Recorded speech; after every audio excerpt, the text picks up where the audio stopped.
Madam Speaker, I know this is going to come as a shock to you, but I don't have a lot more to say on this policy that we're going to vote on right now. It's interesting to me, Madam Speaker, that in the last several years, you and I have worked on a lot of housing issues. I referenced that before. We started kind of down the path when you were a chair of a different committee on landlord-tenant issues. I remember some of our very first conversations and debates trying to do what was the right thing. But it's interesting to me that this year's top priority, the number one bill of the session, the very first day of session in committee, was a bill that's going to do more harm for supply and more harm for tenants than good. We didn't do a lot of supply side bills this year. Still kind of waiting on one. But you know, Madam Speaker, it's difficult when policy is developed steeped in ideology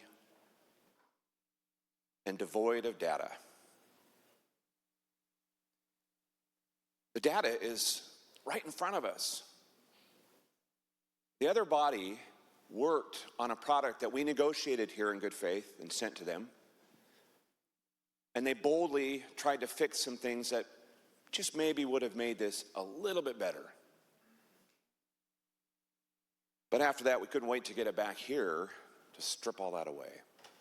I'm concerned about some potential constitutional defects in the very process that brings the bill to us today.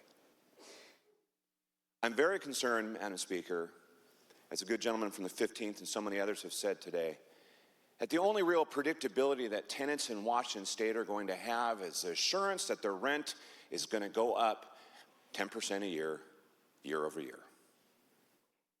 Madam Speaker, we heard statistics that said that 15%, I believe, was the number of people that were affected by these egregious, incredibly high rent increases. And yes, I've heard those same stories, Madam Speaker. I've been in the industry doing this for 30 years. I think I have a pretty strong point of reference when it comes to working with housing providers and tenants. Madam Speaker, I'm concerned about the other 85% that have rent increases of less than 5%. So, congratulations. You did it. You passed your priority bill of the session.